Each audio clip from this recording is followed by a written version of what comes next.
नमस्कार, city channel में आपका स्वागत है। सिटी रिपोर्ट के आज के इस अंक के साथ मैं हूं लक्ष्मी ठाकुर। जिला कांगड़ा के पपरोला स्थित जवाहर नवोदय विद्यालय में आयोजित 2 दिवसीय चंडीगढ़ संभाग का संभागीय सांस्कृतिक एकता सम्मेलन संपन्न हुआ। इस सांस्कृतिक एकता सम्मेलन के समापन मौके पर सांसद शांता कुमार ने बतौर मुख्य अतिथि शिरकत की। सांसद ने बच्चों द्वारा लगाई गई प्रदर्शनियों को निहारा और उनकी प्रशंसा की।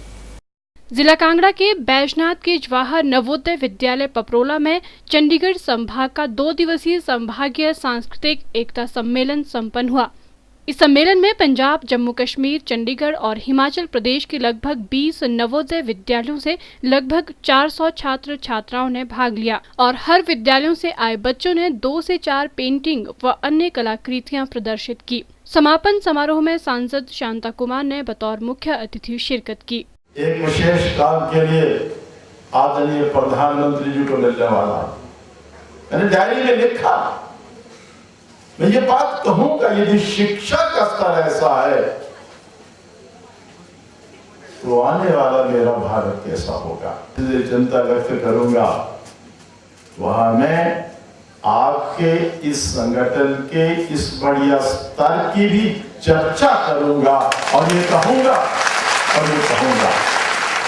कि मैं यहाँ एक पूर्व अध्यापक के रूप में आया हूँ, पूर्व अध्यापक के रूप में।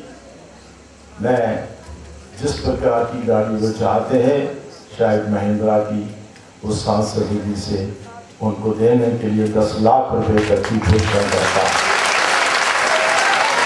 मैं बैठे बैठे सोच रहा था, दूर दूर से आपके स्कूलों के बच्चे आए हैं, यहाँ आए, मेरे घर में आए, हमारे जिला में आए, मेरे संसदीय क्षेत्र में आए। मैं उन्हें शुभकामनाएं तो दे रहा हूं, उनके पूरे सफल जीवन के लिए मेरी हार्दिक शुभकामनाएं। लेकिन बैठे बैठे सोच रहा था क्या कुछ और दे सकता हूं। मैं और मेरी पत्नी लेखक है और 2-3 पुस्तकें मेरी ऐसी हैं बहुत पढ़ी गई, जो मैं चाहता हूं सब पढ़े। स्वामी विवेकानंद के जीवन पर मैंने एक पुस्तक लिखी है, देश के क्रांतिकारी इतिहास पर एक पुस्तक लिखी है। मैं आदरणीय शर्मा जी से निवेदन करूंगा, आज यहाँ जितने स्कूलों के बच्चे आए हैं उन सब स्कूलों का पता मुझे दीजिए। मैं उन सब स्कूलों के पुस्तकालयों के लिए अपनी और अपनी धर्मपत्नी की कुछ पुस्तकें उनको उपहार स्वरूप भेजूंगा। इस कार्यक्रम में बैजनाथ पपरोला के विद्यालयों के छात्रों एवं शिक्षकों को भी आमंत्रित किया गया था। एकता समागम में जवाहर नवोदय विद्यालय समिति चंडीगढ़ संभाग के उपायुक्त SK शर्मा एवं सभी सहायक आयुक्त, शिक्षक और अनुरक्षक उपस्थित रहे। जवाहर नवोदय विद्यालय पपरोला की प्रधानाचार्य सुषमा गोस्वामी ने बताया कि इस तरह का सम्मेलन पपरोला में पहली बार हुआ है। उन्होंने कहा कि इस तरह के कार्यक्रमों से जहां एक दूसरे की संस्कृति को जानने और समझने का मौका मिलता है, वहीं राष्ट्रीय एकता में वृद्धि होती है। माननीय सांसद महोदय श्री शांता कुमार जी हिमाचल प्रदेश के 2 बार मुख्यमंत्री का दायित्व संभाल चुके। इनका राजनीतिक जीवन एक छोटे से पद से शुरू किया गया है। इसमें हमारे विद्यालय को ये पहली बार ये अवसर मिला है, ये मेरे लिए बहुत ही गर्व की बात है। मेरे साथ साथ इस क्षेत्र के लोगों के लिए, माता पिताओं के लिए, बच्चों के जो यहाँ पढ़ते हैं और बच्चों के लिए ये बहुत ही गर्व की बात है कि ये मौका हमारे स्कूल को मिला है। मैं अपनी तरफ से अपने सभी अधिकारियों का तहे दिल से धन्यवाद करती हूँ। सिटी चैनल के लिए बैजनाथ से कमल गुप्ता की रिपोर्ट। स्वच्छ भारत अभियान के तहत देश भर में सफाई अभियान चलाया गया है और देश को सुंदर व स्वच्छ बनाने में हर कोई अपना सहयोग दे रहा है। स्वच्छ भारत अभियान के तहत राजधानी शिमला में भी सफाई अभियान में लोग बढ़ चढ़कर भाग ले रहे हैं। रविवार को नगर निगम शिमला के छोटा शिमला वार्ड में साफ सफाई की गई। राष्ट्रपिता स्वर्गीय महात्मा गांधी के स्वच्छ भारत के सपने को साकार करने के लिए प्रधानमंत्री नरेंद्र मोदी ने स्वच्छ भारत अभियान की शुरुआत की है। इस अभियान के तहत देश भर में लोगों द्वारा अपना सहयोग दिया जा रहा है। इसी अभियान के तहत राजधानी शिमला के छोटा शिमला वार्ड में पार्षद सुरेंद्र चौहान के नेतृत्व में सफाई अभियान चलाया गया। इस अभियान के तहत विकास नगर, स्ट्रॉबेरी हिल और छोटा शिमला स्थित एलर्जी कॉलोनी में साफ सफाई की गई। इस मौके पर एलर्जी कॉलोनी सोसाइटी के महासचिव कृष्ण गोपाल ने बताया कि इस सफाई अभियान में कॉलोनी के सभी लोगों ने बढ़ चढ़कर भाग लिया है। उन्होंने कहा कि वे महात्मा गांधी के स्वच्छ भारत के सपने को साकार करने में सहयोग दे रहे हैं। आज हमारे सफाई अभियान चलाया था, तो यहाँ के जो लोग हैं, लड़के हैं, युवा वर्ग है, इवन यहाँ तक महिला वर्गों ने बढ़ चढ़कर इस सफाई अभियान पे भाग लिया है। तो सर सब हमारा तो इसमें और कोई नहीं, हम यही संदेश देना चाहते हैं कि जो हमारे महात्मा गांधी जी थे, उनके पथ प्रदर्शन पे जो भी सफाई अभियान आज चला है, माननीय प्रधानमंत्री महोदय भी उनके कर कमलों से जो आज इस चीज़ को उजागर कर रहे हैं, हमें इस बारे में जो है बहुत प्रसन्नता है कि महात्मा गांधी के सपनों को साकार किया जा रहा है। और हम अपनी कॉलोनी के सभी युवा वर्ग से, सभी लोगों से यही रिक्वेस्ट करता हूं कि अपने दरवाजे के पास, अपने घर के अंदर, बाहर, आमने सामने जो भी नालियाँ गलियाँ हैं, वहाँ प्रॉपर्ली सफाई की जाए ताकि गंदगी से निजात। वहीं पार्षद सुरेंद्र चौहान ने कहा कि एलर्जी कॉलोनी सोसाइटी ने निर्णय लिया है कि हर महीने 2 रविवार को कॉलोनी में साफ सफाई की जाएगी, जिसके पहले चरण में रविवार को सफाई की गई। आज हमने अपने छोटे शिमला वार्ड में, मेरे अंतर्गत आता है एलर्जी का एरिया है, यहाँ की जो वेलफेयर सोसाइटी बनी हुई है, एलर्जी कॉलोनी की सोसाइटी है, इन्होंने एक परफेक्ट मीटिंग की थी, ऑर्गेनाइज मीटिंग की थी, जिसमें उन्होंने एक निर्णय लिया कि हम हर महीने में 2 संडे को हम सफाई अभियान करा करेंगे, जहाँ हर ब्लॉक के आगे उन्हीं लोगों की जिम्मेवारी है और अपने लोगों, वही लोग सब वहाँ के लोग सफाई अभियान में योगदान करें। उसका आज पहला चरण था हमारा। आज हम सवेरे लगभग 9 बजे से शुरू हो गए थे, जिसमें बच्चे, युवा क्लब है, सोसाइटी के यहाँ लोग हैं, कॉलोनी के लोग हैं और महिलाएं ने सबने बढ़ चढ़ कर भाग लिया, जिसमें हमने सबने अब अपने ब्लॉक के आगे का सबका कूड़ा कर झाड़ियाँ इकट्ठी करके एक जगह करी, जिसको हम 2-4 दिन के बाद जब वो सूख जाएगी उसको हम जलाएंगे।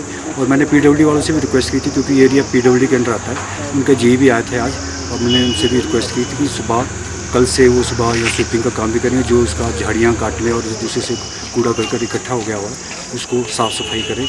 और मैं इस अभियान में आज मेरे वार्ड के अंतर्गत 3 जगह चला हुआ है। आज स्ट्रॉबेरी में भी चला हुआ है, एक जगह विकास नगर चला हुआ है, जहाँ झाड़ियाँ काटने और साफ़ सफाई का अभियान भी चला है। और हम हर महीने इसको हमने लिया कि महीने में 2 संडे को हर बार किया।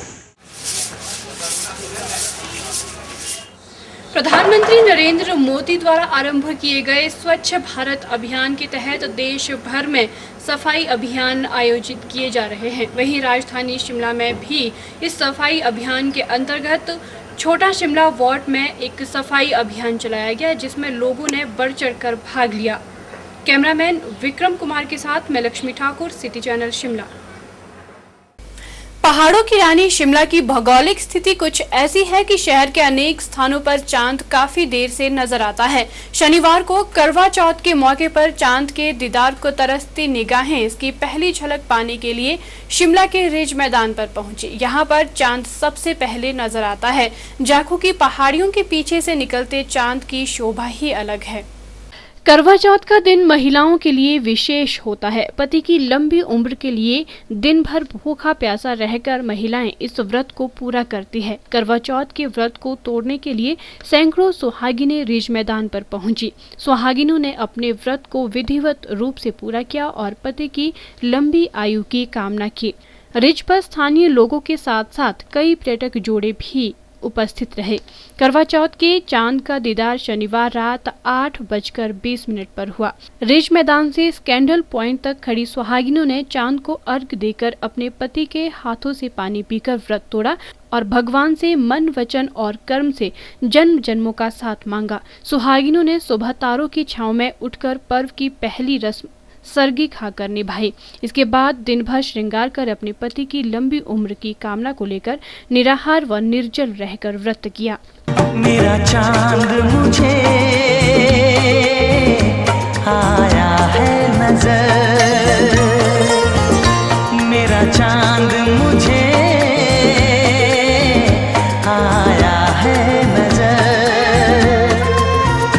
है रात जरा थम थम के गुजर, है रात जरा थम थम के गुजर, छाया है नशा मेरी आँखों पर, छाया है नशा मेरी आँखों पर। है रात जरा थम थम के गुजर, रात जरा थम थम के गुजर, मेरा चांद मुझे आया है नजर। वहीं इस मौके पर जिला प्रशासन द्वारा भी पर्यटकों व स्थानीय निवासियों के लिए मनोरंजन के कई कार्यक्रम आयोजित किए गए।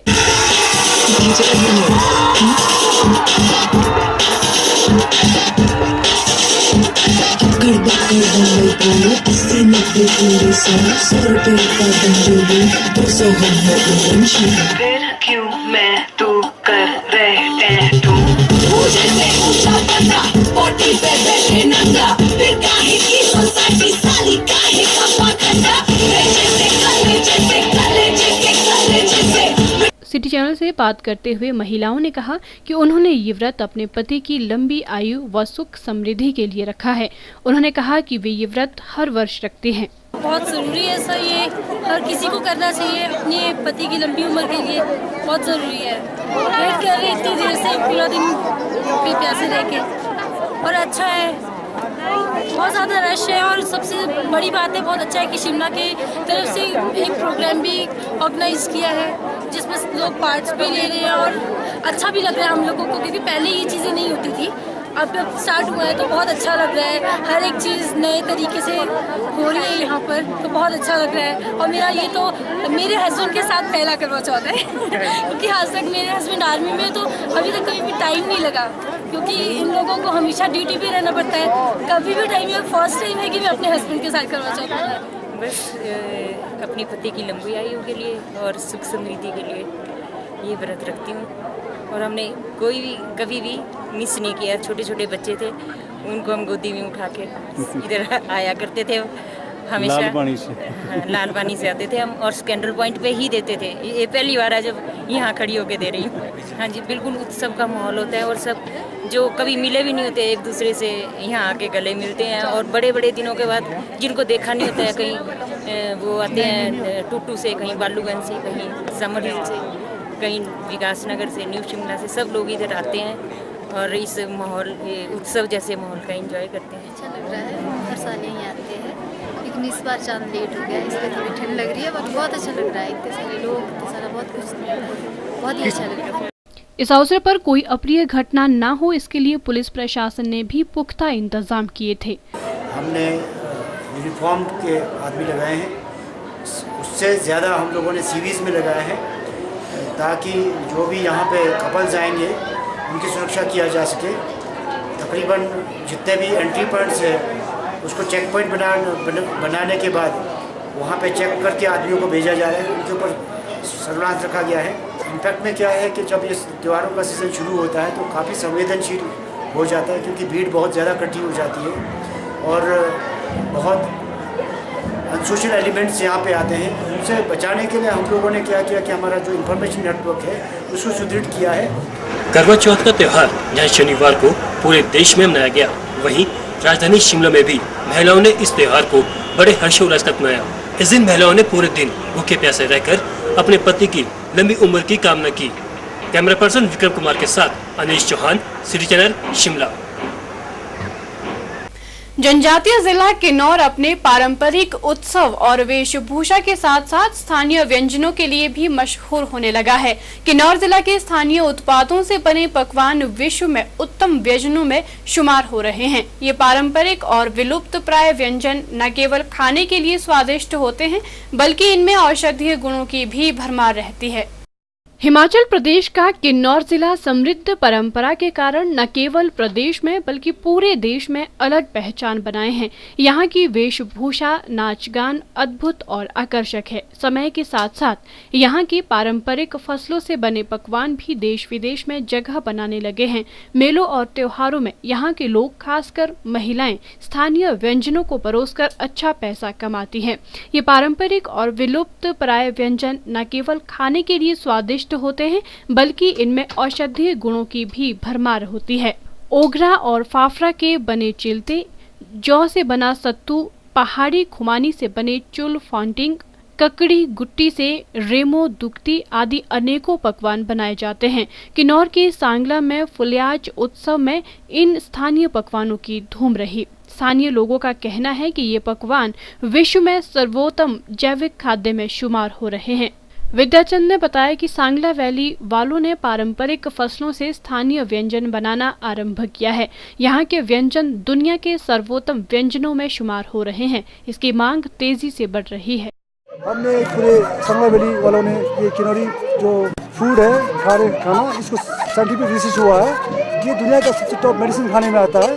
अब इसकी काफ़ी डिमांड हो रही है। हमारे यहाँ के किन्नौर के लोगों को इसकी कमाई बहुत अच्छा हो रहा है और सारे जितने भी पर्यटक आते हैं वो हमारे खाने को बहुत लाइक कर रहे हैं। और ये पहले 30-40 रुपये किलो मिलता था, अब ये 150 रुपये kg भी नहीं मिल रहा है। और इसको दोबारा से लगाना शुरू किया हमारे किन्नौर के वासियों ने। और ये जो हमारी किन्नौरी जो खाना है, ये पूरा इंटरनेशनल मार्केट में इसकी काफ़ी डिमांड आ रहा है। सिटी चैनल के लिए किन्नौर से विशेष नेगी की रिपोर्ट।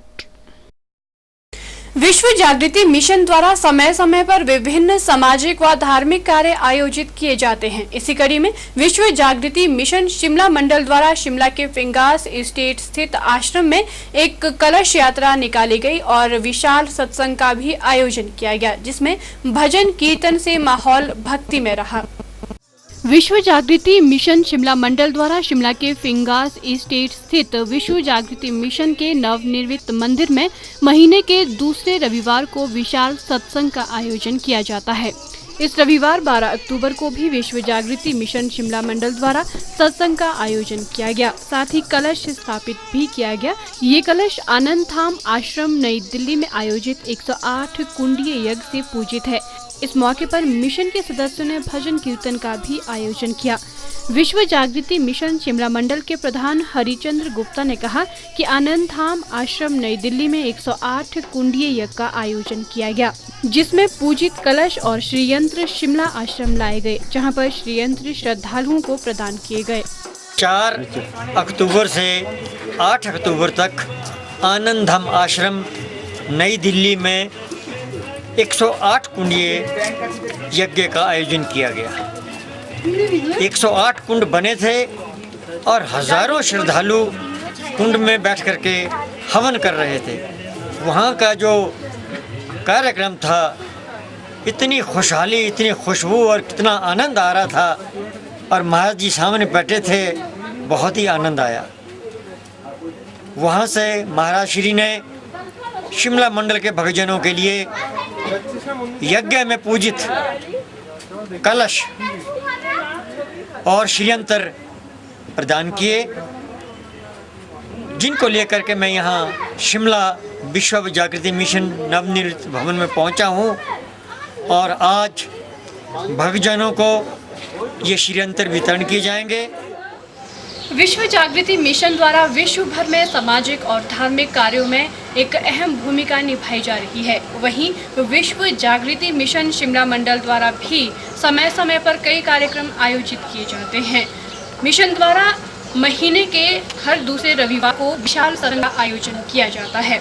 इस बार भी मिशन द्वारा एक विशाल सत्संग का आयोजन किया गया, जिसमें भजन कीर्तन से माहौल पूरी तरह से भक्ति में रहा। कैमरामैन विक्रम कुमार के साथ मैं लक्ष्मी ठाकुर, सिटी चैनल शिमला। देश का कानून और हिंदू धर्म किसी को भी एक बीवी के रहते दूसरा विवाह करने की इजाजत नहीं देता है, लेकिन एक ऐसा शख्स है जिसने एक या दो नहीं बल्कि 17 शादियां की और 2 अलग अलग महिलाओं से एक बेटा और एक बेटी भी है। उस व्यक्ति की असलियत सामने लाने का एहसास उसकी पत्नी रेखा ने किया, जो उसकी प्रताड़नाओं से ग्रसित आज बैसाखियों के सहारे अकेले अपनी जिंदगी जीने को मजबूर है। सोलन के ओछघाट का रहने वाला राजेश गुप्ता बिजली बोर्ड में सीनियर असिस्टेंट के पद पर कार्यरत है। उसकी 2 बीवियां रेखा और विनोद नेगी ने एक साथ सामने आकर अपने साथ हुए अन्याय के खिलाफ मीडिया के समक्ष आवाज उठाई है। देश का कानून और हिंदू धर्म किसी को भी एक बीवी के रहते दूसरा विवाह करने की इजाजत नहीं देता है, लेकिन एक ऐसा शख्स है जिसने एक या दो नहीं बल्कि 17 शादियां की और 2 अलग अलग महिलाओं से एक बेटा और एक बेटी भी है। उस व्यक्ति की असलियत उसकी पत्नी रेखा ने सामने लाई है। अभी तक हुए खुलासे से एक बात और सामने आई है कि ये शातिर व्यक्ति बाकायदा वैवाहिक विज्ञापन के माध्यम से महिलाओं को फंसाता था और उन्हें बीवी का दर्जा देने के लिए पहली पत्नी से छुटकारा मिलने तक केयरटेकर की हैसियत से साथ रखता था। सोलन के ओछघाट में रहने वाला ये व्यक्ति राजेश गुप्ता बिजली बोर्ड में सीनियर असिस्टेंट के पद पर कार्यरत है, जिसकी 2 बीवियां रेखा और विनोद नेगी ने एक साथ सामने आकर अपने साथ हुए अन्याय के खिलाफ मीडिया से आवाज उठाई है। रेखा ने कहा कि उसका विवाह सोलन में राजेश गुप्ता के साथ हुआ था, जो कि धोखे से किया गया था। उन्होंने कहा कि उनकी नौकरी भी राजेश ने छुड़वा दी। पुलिस से भी उन्हें पूरी मदद नहीं मिल सकी, क्योंकि शातिर राजेश अपने गुनाह के निशान कहीं नहीं छोड़ता, जिससे उसके खिलाफ सबूत इकट्ठा करने में काफी कठिनाई पेश आई। मेरी शादी यहाँ सोलन में राजेश गुप्ता नाम से हुई है, जो कि इलेक्ट्रिसिटी डिपार्टमेंट में जॉब करते हैं, गवर्नमेंट जॉब है। उन्होंने धोखे से मेरे से शादी की है और उसके बाद उन्होंने मेरे साथ बहुत ज़्यादा मारपीट की। मेरी नौकरी भी छुड़वा दी, जबकि मैं एक सेंट्रल गवर्नमेंट की नौकरी करती थी, वो भी उन्होंने छुड़वा दी और हमेशा मेरे से मारपीट करते थे, जिसके कारण मैंने इन पर केस भी रजिस्टर किया। वो अरेस्ट भी रहे। 2013 में उनकी अरेस्ट भी हुआ और उसके बाद भी उन्होंने कंप्रोमाइज़ करने के बाद उसके बाद फिर कुछ टाइम वो ठीक रहे और उसके बाद फिर से उनका वही हिसाब शुरू हो गया और मारपीट करते थे, जिसकी वजह से 20 सितंबर 2014 को वो फिर से अरेस्ट हुए और 21 सितंबर 2014 को वो बेल आउट हुए। सितंबर को अरेस्ट हुए और उसके बाद उन्होंने बहुत कोशिश की मैं उनके साथ वापस चलूं, लेकिन पुलिस भी उतनी मदद नहीं करती, क्योंकि ये इंसान इतना शातिर या चालाक है कि कोई भी प्रूफ नहीं छोड़ता। ये कहीं भी ये शो नहीं करता है कि जितनी भी औरतें इसने अपनी जिंदगी अब तक ये अपनी और लाइफ में 17 औरतें ला चुका है। अब तक इसकी लाइफ में जो वो 17 औरतें रही, जिनमें से कुछ के बारे में मैं जानती हूँ और कुछ के बारे में नहीं जानती, लेकिन अब तक ये पता चला है कि मैं इसकी लाइफ में 17वीं औरत हूँ। और अभी जो मुझसे पहले इसको औरत छोड़कर गई थी, उसने भी पठानकोट में इसके ऊपर केस रजिस्टर किया 498, जिसका अभी 16 मई 2014 को उसके साथ इसने कंप्रोमाइज़ किया है कि वो उसको अपनी बीवी का स्टेटस देगा और उसे वो अपने साथ रखने के लिए तैयार है। रेखा ने कहा कि विवाह के समय राजेश ने उसे अपनी पहली बीवी जो विनोद नेगी है, उसकी सड़क हादसे में मौत हो जाने की बात कही थी, जिससे उसकी एक बेटी भी है। लेकिन काफी समय बाद उन्हें मालूम पड़ा कि जिस बच्ची को रेखा बिन मां की बच्ची समझकर पाल रही है, वे विनोद नेगी की नहीं बल्कि उससे पहले राजेश की पत्नी रह चुकी पठानकोट में रहने वाली महिला की बेटी है। और एट प्रेजेंट वो अभी उस औरत के साथ रह रहा है, उसी घर में। ओछघाट का रहने वाला है और वहीं पर ही उस घर में रह रहा है। बड़ी बात है कि इसने उस औरत के बारे में बताया ही नहीं था।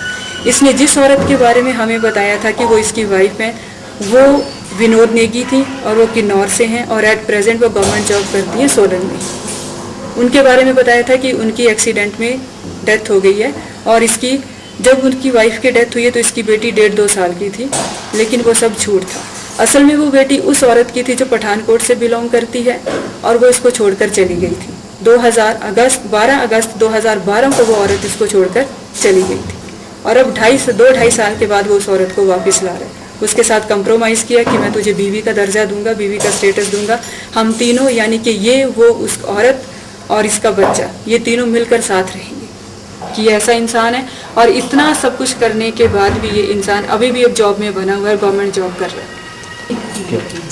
विनोद नेगी जी हैं, उन्होंने भी इसके अगेंस्ट कार्रवाई की थी। उन्होंने भी केस रजिस्टर हुआ जो 3-4 साल चला। कालका से थी कुलजीत, उन्होंने 95-96 में इसके अगेंस्ट केस रजिस्टर किया था यहाँ पर। और उसके बाद खरड़ से ये एक औरत लेकर आया था जिसकी इसका सेटलमेंट जो था आउट ऑफ पुलिस स्टेशन, यहाँ पे एक ASI होते थे हेमराज, अब उनकी डेथ हो चुकी है। उन्होंने इसकी सेटलमेंट करवाई उस औरत के साथ, 60-70 हज़ार रुपये उसको दिलवाया इससे। इनमें से 2 में से इसके बच्चे हैं। एक विनोद नेगी जी से बेटा है, और वो बेटा भी ऐसा है कि वो थोड़ा फिजिकली चैलेंज है, मतलब जो पठानकोट वाली है उससे बेटी है, जो भी 6 साल की हो जाएगी। राजेश जिस बीबी विनोद नेगी को मरा हुआ कहता था, उन्होंने भी अपना पक्ष मीडिया के समक्ष रखा और आप बीती सुनाई। भगवान से ये जरूर दुआ कर रही थी कि भगवान अगर करवा चौथ व्रत इसलिए रखती हैं औरतें, तो मैं इसलिए रख रही हूँ कि इसकी मौत हो जाए, बस ये मर जाए, इसके लिए, ताकि इसके गुनाहों की सजा इसको मिले, इस बात के लिए रखा था। और मैं कुछ नहीं बोलूँगी सर, क्योंकि जिसने इतनी औरतों की जिंदगी बर्बाद की, उस इंसान का जीना तो बिल्कुल भी अच्छा। और मैंने जिस दिन घर छोड़ा था उस दिन भी मैंने बोला था कि मैं अब करवा चौथ रखूंगी, तेरी मौत के लिए रखूंगी। विनोद नेगी ने कहा कि उन्होंने करवा चौथ का व्रत पति की मौत की कामना के लिए रखा था। दोनों ही महिलाओं ने करवा चौथ का व्रत तो जरूर रखा, लेकिन पति की मौत की कामना के लिए। महिलाओं पर बढ़ते अत्याचार की घटना पर कानून तो काफी कड़े बना दिए गए हैं, लेकिन उन पर अमल करने के लिए पुलिस का रवैया शायद आज भी कुछ ढुलमुल है। इसी का नतीजा है कि आज रेखा जैसी कई और महिलाएं भी इंसाफ पाने के लिए दर दर की ठोकरें खाने के लिए मजबूर हैं। अगर समय रहते पुलिस ने इस पर कार्रवाई की होती तो शायद और महिलाएं इस व्यक्ति का शिकार होने से बच सकती थी। सिटी चैनल के लिए सोलन से दयाराम के साथ चीनू शर्मा। सिटी रिपोर्ट के आज के इस अंक में इतना ही। प्रदेश भर की जानकारी के लिए आप देखते रहिए सिटी चैनल। नमस्कार।